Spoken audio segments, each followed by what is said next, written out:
Hello everyone and welcome to the first episode of 2016 of the Made of Things podcast. I am your host, Antonio Maria Correia, who has a bit of a cold. Why am I speaking of myself in the third person? That's not a New Year's resolution. I'm recording this on the day after David Bowie died. His spirit did rise and step aside. Those news have been confirmed.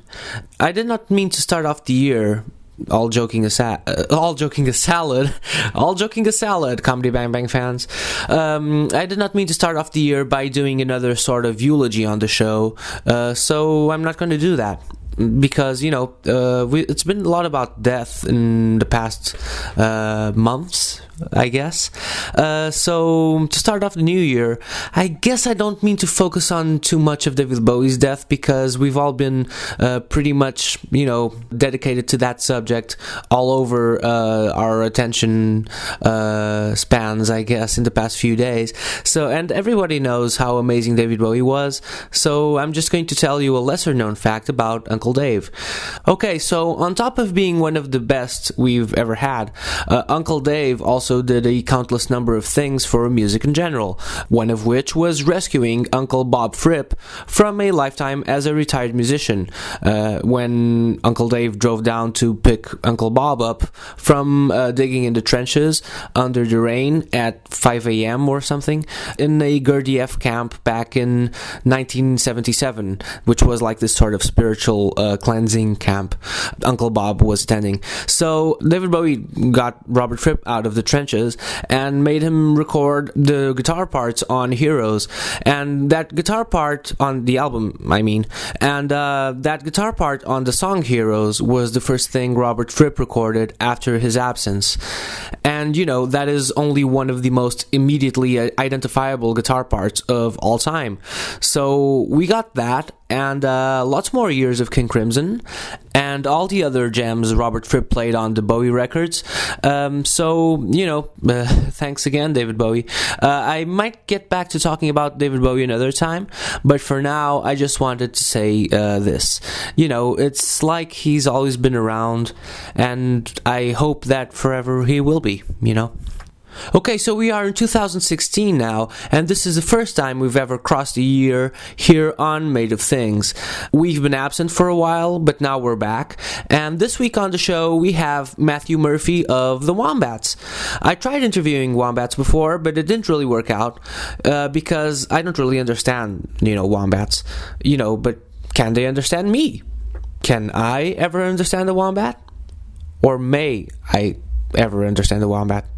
If you aren't aware of what a wombat is, then I will tell you. The wombat is a little pudgy marsupial, but it isn't as well known as, say, the kangaroo or the koala.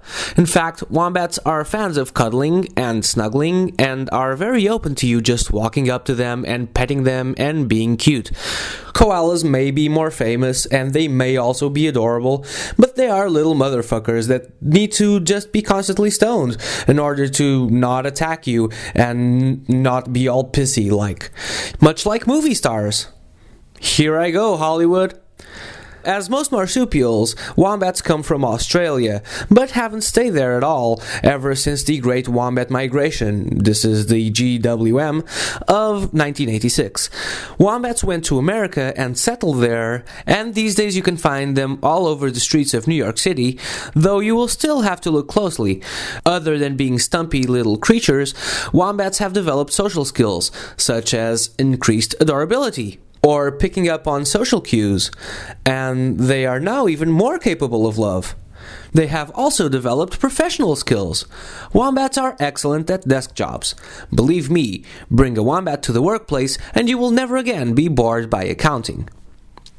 So your task of the day as a listener is to Google image the word wombat and see how long it takes you to go do something else. And then come back to me on Twitter or Facebook. I bet that will be at least a handful of weeks. At least a handful of weeks. Or instead Google image David Bowie Wombat.